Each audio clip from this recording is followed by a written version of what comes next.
तो आज हमारे साथ है मेहरोत्रा बायोटेक के सीईओ देवेश मेहरोत्रा जी। नमस्कार देवेश जी। नमस्कार। देवेश जी, हमें ये बताइए कि आप मेहरोत्रा जो बायोटेक है उसकी शुरुआत कैसे हुई? मेहरोत्रा बायोटेक में करियर के शुरुआती दौर में मैं मेडिकल फील्ड में जाना चाहता था, तो रिसर्च मेरा एक थोड़ा सा फोकस एरिया था, बट समहाउ मैं एकेडमिकली तो उसमें कुछ नहीं कर पाया। बट आई ट्राइड की टू एस्टेब्लिश एक ऐसी कंपनी जो कि कुछ रिसर्च ओरिएंटेड फील्ड को सपोर्ट कर सके। अच्छा। एंड बायोटेक में अगर आप देखिए, मैंने I got training in Spain. I work for one company in Spain for quite some time. मैंने जब वहाँ काम किया तो मेरे को वहाँ टेक्नोलॉजी का आइडिया लगा कि साहब टेक्नोलॉजी का आने वाले समय में कितना बड़ी इंपॉर्टेंस है, क्या रोल है। फिर मैं वहाँ की टेक्नोलॉजी इंडिया जब लेके आया तो उसकी एक्सेप्टेंस बड़ी कम थी यहाँ पे।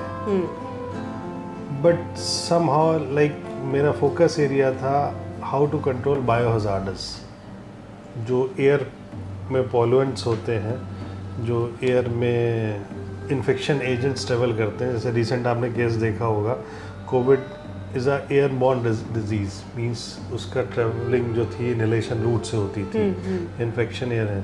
तो वो उस टाइम पे 2000 बिगनिंग में 2001-2 में the company were at that time, that country was very much advance कि एयर के माध्यम से इन्फेक्शन एजेंट्स किसी और बॉडी में ट्रांसफ़र ना करें, तो उसको कंट्रोल करने के लिए वहाँ पे कुछ कंपनीज इक्विपमेंट बनाती थी। तो I worked over there.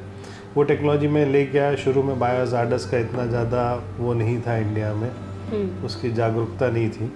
But over the period of time लोग जागरूक हुए, मेहरोत्रा बायोटेक हमारी फॉर्म हुई, लोगों ने हमारी टेक्नोलॉजी को समझा, धीरे धीरे एक्सेप्टेंस आई मार्केट में। आज की डेट में with the grace of God, ऊपर वाले के आशीर्वाद से, हमारा पैन इंडिया ऑपरेशंस हैं और बड़ी फार्मास्यूटिकल कंपनीज, बड़े medical colleges, scientific research institutions, medical research institutions are my clients now. क्या बात है। तो देवेश जी, मैं ये बताइए कि इस दौरान आपने क्या क्या स्ट्रगल्स फेस किए, क्योंकि कोई भी काम इतना आपने जो उठाया है, इतना बड़ा जिम्मा जो उठाया है, तो ये आसान रहा तो थी नहीं। तो क्या क्या स्ट्रगल्स आपने फेस किए इसमें? स्ट्रगल तो आप ये समझिए कि जब शुरू में जब मैं चीज़ों को लेके आया तो उसको बताना लोगों को कि साहब ये चीज़ है, एयरबॉर्न डिजीज़ होती हैं जिसको मैं कंट्रोल करना चाहिए, क्योंकि यहाँ रिसर्च का तरीका ही दूसरा था। जैसे एयरबॉर्न में आपको बताऊँ, मेडिकल रिसर्च में जो लोग वायरस पे काम करते हैं, virus means pathogen level 1, 2, 3। Pathogen 3 highly infected virus होते हैं, जिसमें आता है कोविड, आता है ट्यूबरक्लोसिस हो गया, जो भी इनहेलेशन हो, स्वाइन फ्लू हो गया, कोल्ड कफ भी एक टाइम पे बहुत बड़ी डिजीज़ थी। अब धीरे धीरे इम्यूनिटी बढ़ डेवलप होने से लोग को इतनी दिक्कत नहीं होती है। तो स्ट्रगल में शुरू को लोगों को समझाना कि साहब एयरबॉर्न डिजीज़ भी होती है, इनहेलेशन रूट से जो ट्रेवल करती है, इसकी रोकथाम कैसे की जाए, इसका रिसर्च कैसे किया जाए, रिसर्च में क्या प्रिकॉशंस लेनी पड़ती हैं और इसके लिए कौन से इक्विपमेंट होते हैं। क्योंकि वहाँ की जो यूरोपियन टेक्नोलॉजी थी, वो डेफिनेटली जब यूरोप से आएगा मटेरियल तो बहुत ही एक्सपेंसिव थी। उसको इंडिया में लोगों को इंट्रोड्यूस करना, लोग इतनी महंगी चीज़ खरीदने को तैयार ही नहीं थे। आज भी मेरे हिसाब से मेडिकल ट्रेड में या रिसर्च ट्रेड में या R&D में गवर्नमेंट को मैक्सिमम पैसा खर्चा करना चाहिए to strengthen our industries, which should be well accepted by the European countries and Western world or anywhere in the world. Right. Best R&Ds ही आपको रिजल्ट्स देंगी और जिससे आपके प्रोडक्ट की एक्सेप्टेंस एक्सपोर्ट में भी बहुत बढ़ेगी। बिल्कुल। तो बाहर की जब मैं प्रोडक्ट यहाँ लेके आया तो उसकी एक्सेप्टेंस नहीं थी, तो वो मेरा स्ट्रगल पीरियड था बहुत ज़्यादा, कि हम किसी को समझा रहे हैं कि ये 50,000 रुपये का टीन का डब्बा आप मत खरीदिए, आप 5.5 लाख रुपए की प्रॉपर बायोसेफ्टी कैबिनेट खरीदिए, जिससे आपका इन्वायरमेंट भी सेफ रहेगा, जो उस पर काम करने वाला व्यक्ति भी सेफ रहेगा और आपकी रिसर्च के रिजल्ट्स आएंगे। पर वो कहते नहीं, 50,000 रुपये का डब्बा हम खरीदेंगे जिससे एयर फिल्टर होके आती है, हम इस पर रिसर्च कर लेंगे, आज तक हमें कुछ नहीं हुआ। अच्छा। बट धीरे धीरे वर्ल्ड ने देखा कि कैसे एयरबॉर्न चीज़ें जो थी इन्वायरमेंट को अफेक्ट की, कैसे कैसे है। कोई भी ऐसा परिवार, ऐसा आदमी नहीं होगा जिसके कोविड ना हुआ हो। वो क्या था, यही सब चीज़ें थी। अब एक्सेप्टेंस हुई, मार्केट मैच्योर हुआ, इंडिया ने भी वहाँ की टेक्नोलॉजी एक्सेप्ट की है। अब धीरे धीरे हम वही चीज़ अब इंडिया में बनाने लगे हैं उसी क्वालिटी की। तो पहले की तुलना में और अभी की तुलना में इंडिया कितने आगे आया है, क्या लगता है आपको, क्या ग्राफ जा रहा है? अब इंडिया नो डाउट बहुत ही प्रोग्रेसिव कंट्री हो गया है। वर्ल्ड की जो लेटेस्ट टेक्नोलॉजी है आज की डेट में इंडिया में अवेलेबल है। ऑल्दो उसकी एक्सेप्टेंस अभी नहीं है, पर आने वाले टाइम में बहुत जल्दी उसकी एक्सेप्टेंस होगी जब लोग क्वालिटी को समझेंगे। ठीक है, क्वालिटी समझने वाले हिंदुस्तान में है, अगर नहीं होते तो आईफोन इतना नहीं बिक रहा होता। पर्सनल आदमी क्वालिटी लेना चाहता है, पर जब इंस्टीट्यूशन की बात होती है तो वहाँ लोग कहते हैं कि नहीं साहब, जितना बजट है उतने में सामान ले लो, काम चला लो। बट वो काम कितने दिन तक चलता है? अगर यही क्वालिटी चीज होगी, क्वालिटी प्रोक्योरमेंट जो होती है वो लॉन्ग रन में सस्ती पड़ती है। अच्छा। क्योंकि उस प्रोडक्ट की एज ज़्यादा होती है, उस प्रोजेक्ट के प्रोडक्ट के रिजल्ट्स अच्छे होते हैं। तो हिंदुस्तान में भी धीरे धीरे क्वालिटी पे फोकस गवर्नमेंट का भी आ रहा है। गुणवत्ता, अभी गुणवत्ता पे हमारे आदरणीय प्रधानमंत्री मोदी जी ने भी बहुत बोला कि साहब गुणवत्ता पे ध्यान दीजिए, क्वालिटी प्रोक्योरमेंट्स कीजिए, ताकि हमारे भी रिजल्ट ओरिएंटेड इंस्टीट्यूशंस हो जाएं जिन पे अच्छा रिजल्ट निकले। एक सिंपल से कहावत है, when you will use quality you will produce quality. जी। और मेडिकल साइंस में, रिसर्च में अगर जहाँ क्वालिटी होगी वहाँ पेशेंट का उपचार भी अच्छा होगा, रिकवरी रेट भी ज़्यादा होंगे। रिकवरी रेट भी ज़्यादा होंगे। तो वो इंडिया में बहुत चीज़ें चेंज आ गई हैं, काफ़ी चेंजेस आ चुके हैं पिछले कुछ सालों में, और आने वाले समय में मेरे को लगता है कि ये चेंजेस बहुत तेज़ी से आएंगे। क्यों? क्योंकि इंडिया अब सेल्फ डिपेंडेंट कंट्री हो रहा है in terms of medical science also. Medical science में आज भी हम 80 to 90% एक्सपोर्ट पे डिपेंडेंट है, इम्पोर्ट पे डिपेंडेंट है। जितनी भी मेडिकल चीज़ें आती हैं सब बाहर से आती हैं।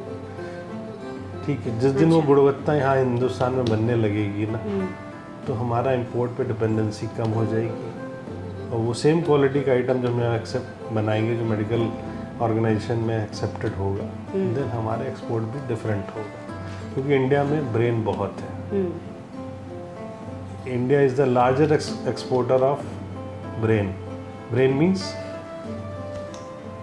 जिनके पास दिमाग है, जो अच्छे से चीज़ों को डिलीवर कर रहे हैं। आप देखिए हमारे यहाँ के आदमी बड़ी बड़ी कंपनी में CEO और कंपनी के हेड बने बैठे हैं US में। सही बात है। तो ये बताइए देवेश जी कि आपने मेडिसिन की जो दवाइयों की जो कोल्ड चेन है उसको बरकरार रखने के लिए एक रेफ्रिजरेटर का भी निर्माण किया है, उसको बनाया है। तो क्या सोच थी आपको उस रेफ्रिजरेटर को बनाने से पहले, क्या आप सोचा आपने? देखिए सोच है मैंने, आप यूरोप में मेरा बहुत वो रहता है, उनसे कनेक्शन रहता है, टेक्नोलॉजी ट्रांसफर्स हमारी सब वहीं की हैं, यूरोप की कंपनीज से ही है। हमने जितना भी अपना इंडस्ट्री इस्टेब्लिश की है, और टेक्नोलॉजी मैंने वहाँ से इंपोर्ट की है। टेक्नोलॉजी मीन्स बनाने की चीज़ें एंड किस तरीके से बनाए, वो सारी टेक्नोलॉजी हमारे कंसल्टेंट हैं यूरोप में जिनसे हमने इंपोर्ट की है, ताकि हम हिंदुस्तान में कोई अच्छा प्रोडक्ट बना सकें। इसी को हिंदुस्तान में कोल्ड चेन का बहुत महत्व देना चाहिए आने वाले समय में गवर्नमेंट ने भी, क्योंकि India is a tropical country. Kashmir से लेके कन्याकुमारी तक आपको अलग अलग मौसम मिलते हैं जी। ठीक है, जो दवाई यहाँ गर्मी में कश्मीर में या फिर किसी हिल स्टेशन पे जो वहाँ 7-8 डिग्री का टेम्परेचर मिल जाएगा, वो यहाँ प्लेन्स पे आपको 24, 25, 30, 40 डिग्री के टेम्परेचर पे रहेगा। एक बायोलॉजिकल मटेरियल होता है, कोई भी मेडिसिन, कोई भी वैक्सीन, आप खाना रात का बासी खाना फ्रिज में रख दें तो अगले दिन खा सकते हैं, नहीं तो वो महकने लगता है। Same happens with the vaccines and medicines. It is a biological material, उनकी अपनी प्रॉपर्टी होती है, वो प्रॉपर्टी का इंटैक्ट है, तो आपको अगर ट्रांसफ्यूज़ की जाएगी, आप उसको खाएंगी तो आपकी रिकवरी रेट अलग होगा और आप अच्छे से सही हो जाएंगे, दवाई आपको फ़ायदा करेगी। पर वो कोल्ड चेन होती है, फैक्ट्री से माल निकला, बड़ी बड़ी फैक्ट्री माल निकालती हैं, वो कोल्ड चेन वहाँ तक तो मेंटेन कर लेती हैं जहाँ तक तो उनका डिपो है उस स्टेट का। उसके आगे एक रिटेलर पे सपोज किसी भी डिस्ट्रिक्ट पे माल चला गया, सीतापुर, लखीमपुर, हरदोई, शाहजहाँपुर, कहीं पे भी वहाँ एक रिटेलर काम कर रहा है। रिटेलर ने वहाँ पे एक मेडिकल ड्रग कंट्रोलर की गाइडलाइन है कि एक रेफ्रिजरेटर होना चाहिए उसके, राइट। जी। अब रेफ्रिजरेटर में उसने बहुत सारी चीज़ें रखी हुई हैं, बहुत सारी चीज़ें रेफ्रिजरेटर में रखी हुई हैं। अब रेफ्रिजरेटर में उसने शाम को शटर बंद किया, 8-9 बजे जब भी उसने अपनी दुकान बंद की, उसने बाहर से मेन ऑफ कर दिया, रेफ्रिजरेटर बंद हो गया। अब उसके अंदर 10,000 रुपये का कोई वैक्सीन का एम्पल रखा हुआ है, उसकी प्रॉपर्टी तो खराब होगी। अब वो पेशेंट के अगर वैक्सीन लगाई जाएगी तो उसका क्या असर होगा, फायदा नहीं होगा। उसके लिए बड़ी कंपनी कैसे जिम्मेदार होगी जिसने प्रोड्यूस किया, उसको तो नहीं मालूम कि रिटेलर कैसे मेंटेन कर रहा है। तो इसके लिए मैंने निर्माण किया एक रेफ्रिजरेटर का, जिस रेफ्रिजरेटर में सारी चीज़ें आपकी रिकॉर्ड होती रहेंगी। अच्छा। मीन्स कितनी बार दरवाज़ा खुला, कितनी बार उसका बंद हुआ, कि दरवाज़ा खुलने पे उसका टेम्परेचर कितना अप डाउन हुआ, अच्छा, राइट। और उसमें पावर फेलियर हुआ या फिर पावर उसकी ऑफ हो गई, ये सारी चीज़ें आपकी रिकॉर्ड होंगी। And that refrigerator is battery backup. अगर पावर अगर पावर चली भी गई तो 12 से 15 घंटे तक वो बैकअप जो है आपको देगा, कंट्रोलिंग फीचर्स का। और उसमें आपने अगर उसको मेन ऑफ कर दिया है या फिर आपने रेफ्रिजरेटर ज़्यादा देर खोला, 2 से 8 डिग्री अगर किसी भी दवाई पे लिखा है या वैक्सीन पे लिखा है, please store in 2 to 8 degree Celsius, right, 2 to 8 degree centigrade, sorry. तो आपने रेफ्रिजरेटर में 4 डिग्री है सेंटीग्रेड, अब 4 से उसने 12 डिग्री पहुंच गया। अब 12 डिग्री पहुंच गया, वो कितनी देर में 12 से 4 आया, 12 से पावर चली गई, उस 37 डिग्री पहुंच गया, कितनी देर में वापस आया, ये सारा रिकॉर्ड रहेगा। क्या बात है। अब कोई भी DI जाए, अपनी सिर्फ एक USB डाले, उसमें 15, 16, 17, 18 साल का डेटा रहेगा उस पूरे कंट्रोलर में। It is a TFT touch screen controller, touch controller रहेगा। उसमें उसने डेट डाली, कब से कब तक का डेटा चाहिए, उसमें USB ड्राइव में डेटा लिया। अगर किसी को शक है कि यहाँ से वैक्सीन गई थी और पेशेंट मर गया या पेशेंट को फ़ायदा नहीं हुआ, किसी ने, आजकल तो सब जागरूकता इतनी हो गई है कि ऑपरेशन गलत होता है तो लोग डॉक्टरों पे चढ़ जाते हैं, पब्लिक इकट्ठा हो जाती है कि इन्होंने ऑपरेशन गलत किया। तो किसी का भी जान का नुकसान होता है तो हर एक को खलती तो है, किसी वजह कोई भी रीज़न हो सकता है। फिर ब्लेम गेम होता है कि नहीं साहब इनकी सर्जरी गलत की, नहीं साहब उन्होंने ब्लड गलत चढ़ाया या उन्होंने दवाई गलत ला के दी थी। तो सारी चीज़ें एक दूसरे पे शिफ्ट होती रहती हैं। तो वो एरिया जो है उसको पूरी तरीके से ट्रैक कर सकते हैं कि साहब ये मेडिसिन की कोल्ड चेन प्रॉपर हुई थी, तो मेडिसिन में कोई गड़बड़ नहीं है। तो DI ने उसमें पेन ड्राइव लगाएगा, DI पर पूरा डेटा आ जाएगा कि साहब ये फलां तारीख को ये मेडिसिन 5 से 7 घंटे 37 डिग्री पे पहुंच गई थी, क्योंकि उसका पूरी एक्सेल शीट में डेटा आएगा। उसके हिसाब से वो किसी रिटेलर पे जिसने दवाई बेची है या किसी स्टोर पे वो उस पर एक्शन ले सकता है कि साहब आपने दवाई गलत तरीके से स्टोर की, ये मेडिकल प्रैक्टिस के अगेंस्ट है, इसमें आप पे पेनल्टी बनती है, या फिर आपका लाइसेंस रद्द किया जाता है, या फिर आपको नोटिस दी जाती है कि साहब अंदर से आप ऐसा नहीं करेंगे। तो वो रेफ्रिजरेटर सेल्फ एक्सप्लेनेटरी है कि हमारे अंदर जो चीज़ें रखी हुई हैं वो कितनी सी हैं, और उसमें जो डेटा जनरेट होगा वो नॉन एडिटेबल होगा। नॉन एडिटेबल मीन्स उस डेटा को छेड़छाड़ नहीं कर सकता उस डेटा की। तो आपने एक गाइडलाइन पास कराई थी, उसके बारे में हमारे दर्शकों को कुछ बताइए। गाइडलाइन जो थी, नहीं गाइडलाइन नहीं, मैंने गवर्नमेंट में ये चीज़ लिखी हुई है। ड्रग कंट्रोलर ऑफ इंडिया में भी मैंने शुरू में बहुत मेल डाली हुई थी इसकी। हमारी कोशिश है कि इस टाइप की चीज़ें अगर हो जाएं तो फिर अगर ये मैंडेटरी गाइडलाइन बन जाती है तो ये फार्मा इंडस्ट्रीज़ में जो चैलेंजेस आते हैं, चैलेंजेस को दूर किया जा सकता है। जैसे UK में ग्रीन पेपर है, ग्रीन आइस लाइन गाइडलाइंस हैं। तो वो cold chain management is a subject जो आने वाले टाइम में हर गवर्नमेंट जिस पे ध्यान दे रही है, स्पेशली डेवलपिंग कंट्रीज, इंडिया को भी उस पर ध्यान देना पड़ेगा, कोल्ड चेन मैनेजमेंट। तो देवेश जी, मैं ये बताइए कि जो मैरित्रा बायोटेक है वो हॉस्पिटल और क्या बोलते हैं फार्मास्यूटिकल जैसे प्रोडक्ट बनाती है, इसके अलावा आप लोग कौन कौन से प्रोडक्ट को कहाँ कहाँ पे सर्विस प्रोवाइड करते हैं? We are basically into blood banking sector. हम लोग टर्न की कंपोनेंट लेबोरेटरीज लगाते हैं blood banking. We have got complete technical know. हम लोग BSL-3, BSL-2, BSL-3 लैब्स लगाते हैं। BSL-3 लैब्स क्या होता है, जिसमें इन्फेक्शन एजेंट्स पैथोजन लेवल 3 जो इनहेलेशन रूट से ट्रेवल करते हैं उसकी रिसर्च हो सकती है उसमें। ताकि वो होता क्या है, देखिए जब वायरस जो होता है, अगर मैं कोविड पॉजिटिव हूँ, मेरे को डॉक्टर ने कहा कि आपको कोविड हो सकता है, आप जाके कोविड का टेस्ट कराइए। अब वो मेरा सैंपल जो पैथोलॉजी ले रही है या डायग्नोस्टिक सेंटर जो ले रहा है सैंपल, वो जो है आपका नोन सैंपल हो गया कि पॉजिटिव हो गया, क्योंकि डॉक्टर ने डायग्नोस किया आपके कोविड है। अब वो नोन सिविल को अगर सैंपल हो गया तो अब उसको ऐसे तो ट्रीट नहीं कर सकते। I am infected with the Covid virus. अब वो लेबोरेटरी पर्सनल जो हमारा सैंपल ले रहा है उसके लिए थ्रेट हो गया हमारा सैंपल, राइट। उसके लिए हमारा थ्रेट हो गया, वो सैंपल नॉन वायरस हो गया। उसके लिए एक एनवायरनमेंट चाहिए उस सैंपल निकालने के लिए, उस सैंपल की डायग्नोसिस बनाने के लिए। तो वो BSL-3 इज़ अ एनवायरनमेंट जिसमें अगर वो सैंपल पे डायग्नोसिस होगी या उस सैंपल पे रिसर्च होगी, वो रिसर्च जो है एनवायरनमेंट के लिए थ्रेट नहीं होगी, जो लेबोरेटरी में जो काम कर रहे हैं उनके लिए थ्रेट नहीं होगी, राइट जी। एंड बगल वाले प्रोडक्ट्स जो रखे हैं, अदर इन्फेक्शन एजेंट्स हैं, उनके लिए क्रॉस कंटामिनेशन नहीं होगा। तो इस this kind of environment you can say कि we create BSL-3 level, that is called biosafety level 3। Okay.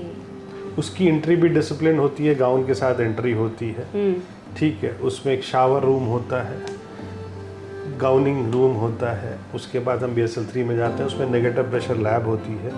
Negative pressure lab में क्या होता है कि एयर की एक्सचेंजेस इस टाइप से होते हैं, एयर का प्रेशर इस टाइप से होता है कि अंदर का कोई भी कंटामिनेंट बाहर नहीं जा सकता, और बाहर का कोई भी एटमॉस्फेरिक कंटामिनेशन लेबोरेटरी में नहीं आ सकता। तो BSL-2 क्या होता है? BSL-2 और BSL-3 में क्या डिफरेंस है? उसमें जो प्रोडक्ट मैन्युफैक्चर किए जाते हैं उसमें क्या डिफरेंस है? BSL-2 एक चीज़ हो गया बायोसेफ्टी लेवल 2, उसमें मेनली कल्चर वर्क होता है। अच्छा।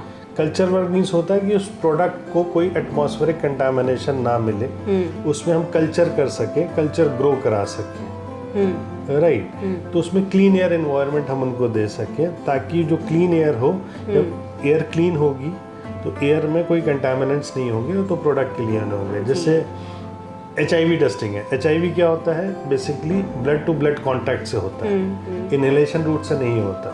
तो इस टाइप के जो वायरस है उसकी टेस्टिंग होती है वहाँ पे।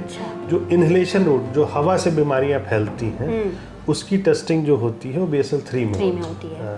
तो BSL-2 is mainly for the culture work. Okay.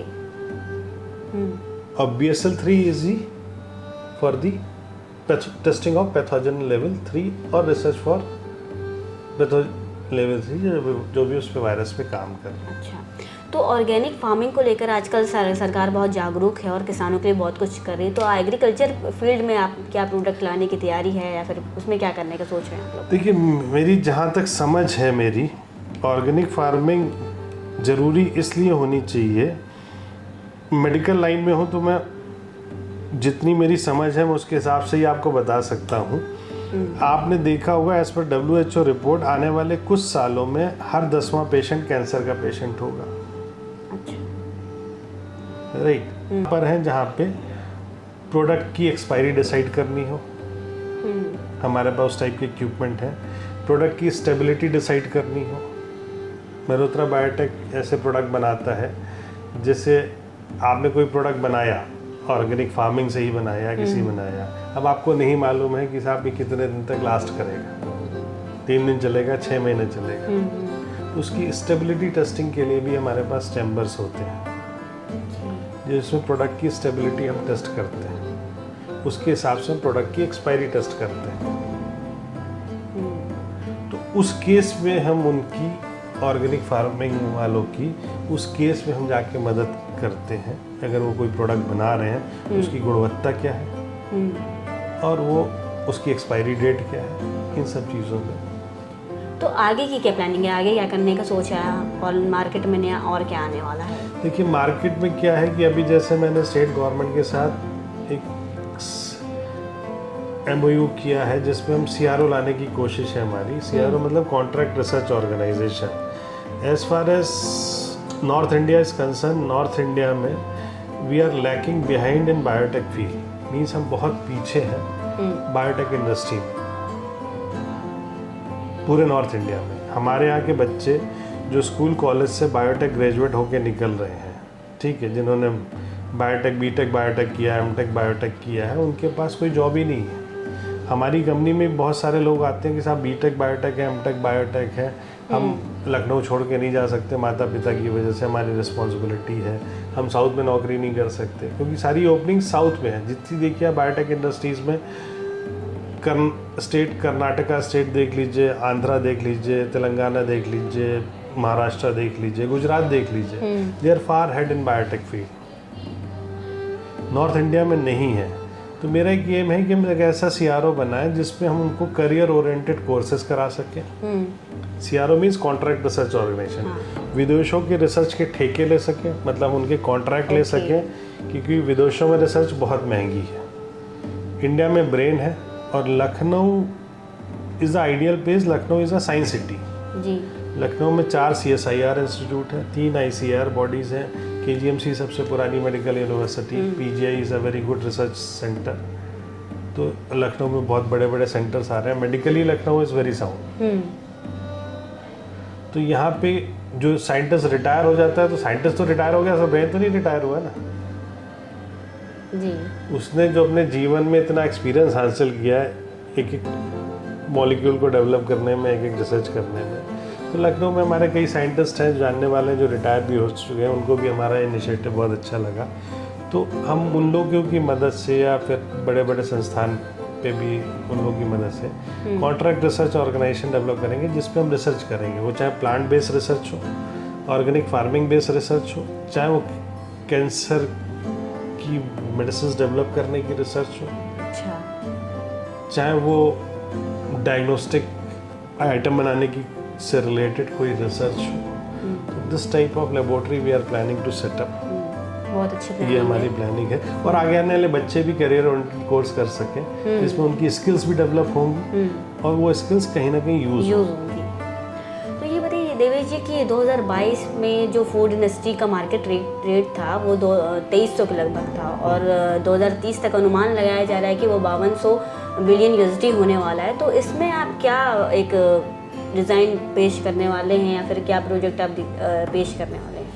देखिए food market is a growing industry, right. आने वाले टाइम में हर कोई आदमी आज की डेट में स्विगी, ब्लिंकिट, पता नहीं कौन कौन सी वेबसाइट है, सब बाहर से आइटम मंगा रहा है, खा रहा है। लोग डिफरेंट टेस्ट कर रहे हैं।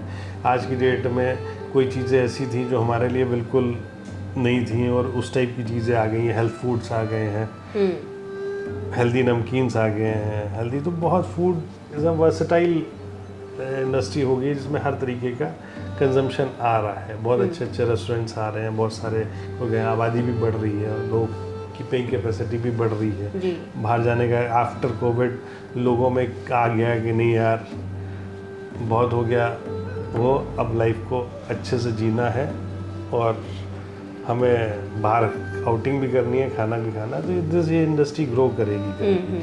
बट इस इंडस्ट्री में मेरा कहना ये है कि जो पैक्ड फूड मार्केट में बिक रहा है, मैं अगेंस्ट नहीं हूँ कि जो ठेले पे सामान बिक रहा है, जो गली के नुक्कड़ पे सामान बिक रहा है, आपको उसको खाने से भी कुछ ना कुछ तो हो रहा है, वो हार्मफुल है। उसकी क्वालिटी चेक्स कहाँ पर है, उसमें बायोटेक इंडस्ट्री काम करती है। तो मेरा यह है कि इस टाइप की चीज़ें डेवलप हो, स्टेट ऐसी लेबोरेटरीज डेवलप करे जी, जिसमें जो ठेले वाले हैं जो चीज़ बना रहे हैं, आपने कभी सुना होगा इस ठेले के समोसे बहुत अच्छे हैं या इस ठेले के कुलचे बहुत अच्छे हैं, उसके यहाँ लाइन लगी रहती है। ये चीज़ें बहुत अच्छा बना रहा होगा, बहुत अच्छा हम ये नहीं कह रहे हैं, हो सकती है कि उसकी क्वालिटी बहुत ही अच्छी हो, बट उन सबको भी स्टेट ने क्वालिटी सर्टिफिकेट देना चाहिए, बिल्कुल देना चाहिए। उस केस में biotech industry can help any state या any you can say any food industry sector, छोटी इंडस्ट्री बड़ी इंडस्ट्री, जहाँ पे वो क्वालिटी सर्टिफिकेट दे सकती है। सपोज हमारी लेबोरेटरी है जो फूड टेस्टिंग लेबोरेटरी है हमारी, अब उसने एक सर्टिफिकेट दिया जी जो उसकी स्टेट ने जिसकी की मान्यता दे दी कि साहब इस फला इस ठेले पे जो सामान बिक रहा है उस ये क्वालिटी सामान है, तो आदमी टेंशन फ्री होके खा सकेगा। तो ये फूड इंडस्ट्री में जो अनऑर्गेनाइज सेक्टर है, जहाँ नमकीन बिक रहे हैं, जहाँ लोग बेच रहे हैं, अगर उनको बहुत नॉमिनल कॉस्ट में उनका अगर फूड टेस्ट हो जाए और सर्टिफिकेट दे दें, तो उस केस में करना चाहिए। बाहर आप जाइए तो बहुत पैक्ड फूड मिलता है जी, और सारी उसमें एक्सपायरी से लेके लाइसेंसिंग फीस सब लगी रहती, मतलब लाइसेंस की स्टैंपिंग लगी रहेगी, लाइसेंस नंबर भी पड़ा रहेगा, खुला माल नहीं बेच सकते इंडिया में, इवन खुला फूड आप बाहर नहीं ले जा सकते हैं, खा नहीं सकते। तो ये जो वेस्टर्न वर्ल्ड में हो रहा है आने वाले टाइम में हिंदुस्तान में होगा ही होगा। बिल्कुल। तो हिंदुस्तान में एक टेस्ट बड्स अलग है हमारे, हमें बहुत अच्छा लगता है गली के नुक्कड़ पे जाके चाट खाना, उस चाट की क्वालिटी क्या है कौन डिसाइड करेगा? सही बात है। उसमें बायोटेक इंडस्ट्री, हमारी इंडस्ट्री मदद कर सकती है किसी भी ऑर्गेनाइजेशन को to test their food and give them authority to maintain this kind of quality and sell them. And it should be, process should be repeated every year for that particular sector. क्या बात है। तो देवेश जी, मैं ये बताइए कि आपको भारत के साथ साथ विदेश के साथ साथ विदेशों से भी सम्मान प्राप्त है, तो वो एक्सपीरियंस कैसा था आपका? और जल्दी ही आपको एक और यूएस भी सम्मान देने वाला है, तो उस जर्नी के बारे में कुछ बताइए, आने वाले वक्त में क्या क्या होने वाला है? एक टाइम हम यूरोप से जो सामान लेके आते थे इंडिया में बहुत एक्सपेंसिव होता था। एक्सपेंसिव होने का रीज़न ये है कि बाहर से आने का भाड़ा प्लस यहाँ की कस्टम ड्यूटी प्लस यहाँ पे इंपोर्ट पे डिफरेंट काइंड ऑफ टैक्सेस, उस टेक्नोलॉजी को जाके कहीं पर इंस्टॉल करना, और उस टेक्नोलॉजी में अगर कुछ गड़बड़ होती है तो उसके स्पेयर पार्ट्स भी वहीं से आएंगे तो महंगे होंगे। तो एक तरीके से चीज़ें जो होती हैं कॉस्ट डबल ट्रिपल हो जाती है। वही टेक्नोलॉजी अगर आप इंडिया में बनाते हैं उसी लेवल की, मेन चीज़ है that should be supported by the government. Government focus दे कि नहीं साहब यही गुणवत्ता करो, लाइसेंस से फोकस नहीं आएगा, फोकस आएगा उन इंडस्ट्रीज़ को रिकग्नाइज करने से कि साहब इस इंडस्ट्रीज़ को रिकग्नाइज करते हैं, दे आर क्वालिटी प्रोड्यूसर्स, और उन इंडस्ट्रीज़ को फैसिलिटेट करने से। अगर उस गवर्नमेंट उनको रिकग्नाइज करेगी, उनको फैसिलिटेट करेगी, तो जो उस इंडस्ट्रीज़ के कंपटीशन में हैं, जो सस्ता माल बनाने की कोशिश कर रहे हैं, उनको लगेगा कि नहीं साहब इनकी क्वालिटी रिकग्नाइज हुई है तो हम भी ऐसा काम करें कि हम भी रिकग्नाइज हो जाए, राइट। तो हमने कुछ प्रोडक्ट्स बनाए, लाइक बायोसेफ्टी कैबिनेट हमने इस टाइप की इस्टेब्लिश की, और इस टाइप का रेफ्रिजरेटर हमने जैसे बनाया that has been recognised by ministry of commerce Macau, and it has been facilitated by IIA, Indian industries association. Our product has been appreciated by them and we got award in September 2019 in Shenzhen for the top 10 innovative brand of Asia. And this year somehow our technology has been recognized by I'm a member of International Trade Council. It has been recognized by this Go Global for the Global Award, which is going to placed in the month of November at Rhode Island, USA, New York State. So most probably I'll attend the award ceremony. And I got nomination, and now we have been selected for the award. क्या बात है sir. तो बेहद ही inspiring journey रही है sir आपकी। तो ऐसी हस्तियों को जानने के लिए देखते रहिए इंडस्ट्रियल एम्पायर, और हमारे चैनल को सब्सक्राइब करना ना भूलें। धन्यवाद।